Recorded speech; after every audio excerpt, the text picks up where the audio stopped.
Hello everyone, welcome back to my channel, welcome back to my daily vlog. তো আজকে দেখো সকালবেলা এখন 10:15 বাজে। আমার আজকে ব্লগটা শুরু করতে একটু দেরি হয়ে গেছে। তো এখন হচ্ছে আমার ব্রেকফাস্টটা কমপ্লিট, তো বিছানা গোছানো কমপ্লিট, দেখতেই পাচ্ছ। তো আমি সকালবেলা আজকে আমি নিজে রান্না করেছিলাম।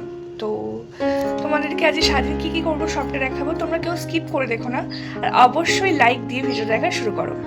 তোমাদের এলাকায় কীরকম ঠান্ডা পড়েছে অবশ্যই কমেন্টের ফার্স্টেই কিন্তু লিখে জানিও। তোমাদের সুন্দর সুন্দর কমেন্ট করে যেও, যাতে আমার ভিডিও বানানোর ইচ্ছা আরও বেড়ে যায়। তো ভিডিওটা আজকে থেকে এখন থেকে শুরু করি। এখন তো চারিদিকে আমি জানলা খুলে রেখেছি, এত ঠান্ডা হাওয়া বইছে যে কি বলবো। তো সোয়েটার এখনও অবধি খুলিনি। তো যাই হোক, এবার আমি কাজগুলো শুরু করি। এখন একটু রান্না করব। সকালে ডিম রান্না করেছিলাম, আর ওরা নিয়ে গেছে অফিসে, আমার দেওর আর বড় নিয়ে গেছে, আর আমি সকালে ডিম দিয়ে রুটি খেয়েছি। আর এখন আমি মাছ রান্না করব। তো চলো তোমাদের সাথে শেয়ার করবো, ঠিক আছে? আমরা হলাম মাছে ভাতে বাঙালি, মাছ করবো না এমনটা তো হতেই পারে না। আজকে তোমাদের সাথে রুই মাছ আমি কিভাবে করি তোমাদের সাথে শেয়ার করছি। দেখো, পেস্টটাও বানানো হয়ে গেছে, আর ওখানে আদা রসুন পেঁয়াজ দিয়েছি, আর টমেটো ছিল, আর এই দেখো আলু কেটে নিয়েছি। আর মাছগুলোতে এবার কিন্তু হলুদ আর হলুদটা ভালো করে মাখিয়ে নেব। আর লবণ কিন্তু আগেই দেওয়া ছিল, ওই কারণে লবণ দেব না। এবার কিন্তু একটুখানি সর্ষের তেলটা দিয়ে ভালো করে একটু মাখিয়ে রাখবো, যাতে সর্ষের তেলটা দিলে না আমি শুনেছি একটু কম মাছটা ফাটে। তো এবার দেখো মাখানো কমপ্লিট হয়ে গেছে। এবার কড়াই নিয়ে বসে পড়েছি, আর তেল দিয়ে দেবো সর্ষের তেল। সর্ষের তেলটা দিয়েছি, অল্প একটু দিলাম, কারণ তারপরে আর একটু দিলাম, কারণ প্রথমটায় না একটা পাত্রে বেশি তেল ছিল না, ওই কারণে। এবার দেখো তেলটা ভালো মতো গরম হয়ে গেছে, আর বেশি গরম না হলে তো মাছ তো ছাড়াও যাবে না, ওই কারণে দেখো তেলটা ভালো করে গরম করে নিয়েছি। আর এবার কিন্তু মাছগুলো এক এক করে ছেড়ে দিচ্ছি। মাছগুলো ভেজে নিই। আর মাছ ভাজা তো একটু ডিফিকাল্ট, তোমরা সবাই জানো। আমি আগে প্রচুর ভয় পেতাম, এখন তাও একটু ভয়টা কাটিয়ে উঠেছি। তো এবার মাছগুলো ভেজে নেওয়ার সাথে তোমাদেরকে দেখিয়ে দিয়ে আমি মশলাটা কিভাবে করছি। ধনে গুঁড়ো দেখো দিয়ে দিলাম, তারপরে কিন্তু লঙ্কা গুঁড়ো দিয়ে দিলাম। আমাদের বাড়িতে লঙ্কা গুঁড়োটা বেশ ভালোই পরিমাণে ইউজ হয়, তোমাদের বাড়িতে হয় কিনা জানিও। আবার বাপের বাড়িতে কাঁচা লঙ্কা গুঁড়োটা বেশি, কাঁচা লঙ্কার বাটাটা বেশি ইউজ হয়। আর এদিকে দেখো জিরে পাউডারও দিয়ে দিলাম। তারপরে এবার একটু জল দিয়ে ভালো করে এটাকে গুলিয়ে নিচ্ছি। এটা কিছুক্ষণ ভেজানো থাকলে মশলার স্বাদটা বেশ ভালো হয়।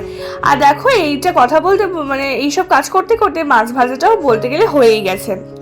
এবার কিন্তু আলুগুলো ভেজে নিয়েছি দেখালাম। এবার তেলের মধ্যে দিয়ে দিলাম কিন্তু গোটা জিরে। এবার যে মশলাটা করে রেখেছিলাম বললাম তোমাদেরকে, সেই মশলাটা মিক্সার গ্রাইন্ডার করে পুরোটাই দিয়ে দিলাম এর মধ্যে। আর আমি না টমেটোর পরিমাণটা একটু বেশি দিয়েছিলাম, টমেটো পেঁয়াজ দুটোই দিয়েছিলাম বলে একটু কেমন যেন মিষ্টি মিষ্টি হয়েছিল। এবার দেখো এই পেস্টের মধ্যে হলুদ দিয়ে দিচ্ছি।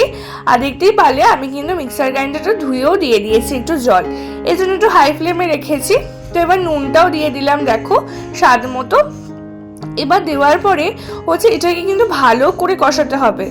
আর তোমাদেরকে দেখিয়েছিলাম যে মশলাটা, সেই মশলাটাও আমি একই সাথে এখানে দিয়ে দেবো, যাতে দুটোই একসাথে খুব ভালো করে কষানো হয়ে যায়, মশলার যেন কাঁচা গন্ধটা আর না থাকে। তো আমি না তোমাদের সাথে শেয়ার করছি, ভুল ত্রুটি হলে তোমরা অবশ্যই আমাকে ক্ষমা করে দিও। আমি যেরকম করেছি তোমাদের সাথে সেটাই শেয়ার করলাম। এবার দেখো পুরোপুরি কষানো হয়ে গেছে, একটু আগে এলেই বেশি ভালো হতো। আমি একটু কিচেন থেকে অন্য জায়গায় গেছিলাম, ওই কারণে দেখো একটু লেগে লেগে গেছে, কিন্তু কষানোটা বেশ ভালোই হয়েছে, তেলটা ভালোই ছেড়ে দিয়েছে। এবার কিন্তু এর মধ্যে ভেজে রাখা আলুগুলো দিয়ে একটুখানি টাইম কষিয়ে নেব।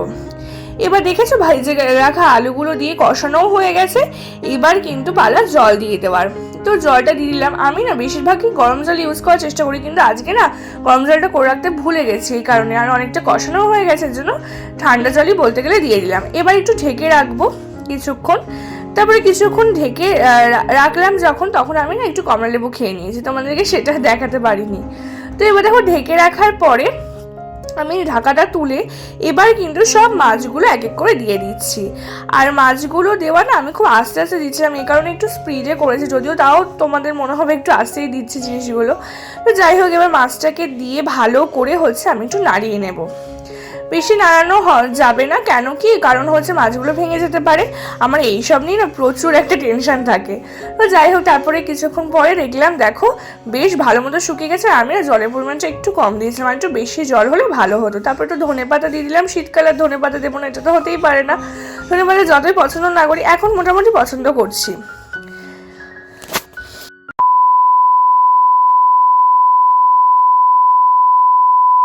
যখন ভিডিও করছিলাম তখন কিন্তু ঘড়িতে বাজে 7:30। আমার 4টের সময় ওঠার কথা ছিল, কিন্তু 4:30 বেজে গেছে।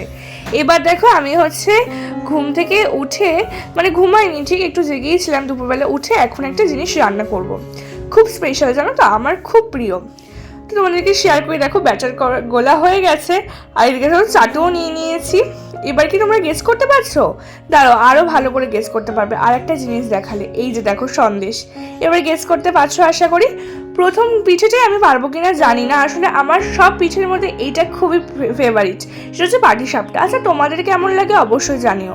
আমি জানি প্রত্যেক হচ্ছে সবারই মোটামুটি পাটিসাপটাটা খাওয়া হয়ে গেছে, আমার এখনও শীতে পাটিসাপটা খাওয়া হয়নি। ওই কারণে আমি হচ্ছে আজকে ভেবেছি পাটিসাপটা করব। আর পাটিসাপটা মনি প্রথমে দেখিয়ে দিল, কারণ না আমি না প্রথমটা করতে পারবো কি পারবো না ওই কারণে। আগের বছর যদিও আমিই করেছিলাম পাটিসাপটা। তো যাই হোক, প্রথমটাতে একটু সমস্যা হয়, তোমরা সবাই জানো প্রথমটা এটাতেও সমস্যা হয়েছিল কম বেশি। তো যাই হোক, কোনোরকমভাবে খুব একটা ভালো আকার আসেনি। তো তারপর আস্তে আস্তে সব নর্মাল হয়ে যাবে। তো আমরা হচ্ছে প্রথমে দেখো যখন 4:30 দিকে, যখন একটু দিন দিন ছিল, কিন্তু আমরা প্রচুর মানে অনেক পরিমাণে করেছি। তো কারণ কেন কি আমাদের সবার যারা আমাদেরকে দেয় ভালোবেসে খাবার দাবার বাড়িতে যা হয়, তাদেরকেও তো আমাদের দিতে হয় বলো, এই কারণে করেছে। আর প্রথমটা দেখে না শেপটা কীরকম হয়েছে। তারপর যাই হোক, আমি তারপর কিছুক্ষণ পরে থেকেই স্টার্ট করেছি। আর দেখো এখন অনেকগুলো পাটিসাপটা হয়ে গেছে। এখন হচ্ছে মনি আবার একটা পাটিসাপটা করছিল, সেটা তোমাদের সাথে ভালোভাবে শেয়ার করছি। তো আচ্ছা তোমরা হচ্ছে ভেতরে পুরটা কিসের দাও গো? আমার ক্ষীরের দিতেও ভালো লাগে, কিন্তু ক্ষীরটা বানানোর সময় পাইনি, কোনো পুর বানানোর সময় পাইনি বলে আমি কেনার সন্দেশ, মাখার সন্দেশই দিয়ে দিয়েছি। তোমরা ক্ষীরের করো নাকি বেশিরভাগ হচ্ছে এমনি করো জানিও। দেখো গাইস, এখন বাজে 7:10 আর এখন আমি রেডি হয়ে গেছি। রেডি হয়ে আমি এখন যাবো আমার বাপের বাড়ি। সেটা বলবো কেন, তো এখন দেখে থাকো, তাহলে আমি যাব। ঠিক আছে, টাটা।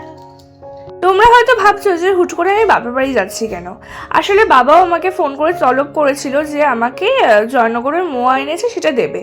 তো এই কারণে দেখো আমি আর মনি মিলে বেরিয়ে যাচ্ছি। আর দেখো আমার শাশুড়ি তো আমাদের হাই করে দিল। আর এদিকে পাটিসাপটাটাও একটু দিয়ে আসি, ওরাও ভালো খায় ওই কারণে। তো এবার দেখো আমরা অটোতে উঠে পড়েছি। আর তোমাদেরকে নতুন করে আমার বাড়িটা দেখালাম না। আজকের ভিডিওটা এতটুকুই বন্ধুরা। যদি এতটুকু আমার ভিডিওটা ভালো লেগে থাকে, অবশ্যই আমার ভিডিওতে লাইক কমেন্ট শেয়ার করতে কিন্তু ভুলো না। তোমরা পাশে থেকো, তোমাদের পাশে থাকা বা তোমাদের সাপোর্ট আমার কিন্তু খুব জরুরি। আমাকে এই প্ল্যাটফর্মে এগোতে গেলে তোমাদের সহযোগিতা খুব দরকার। আসি বন্ধুরা, দেখা হবে নতুন কোনো ভিডিওতে।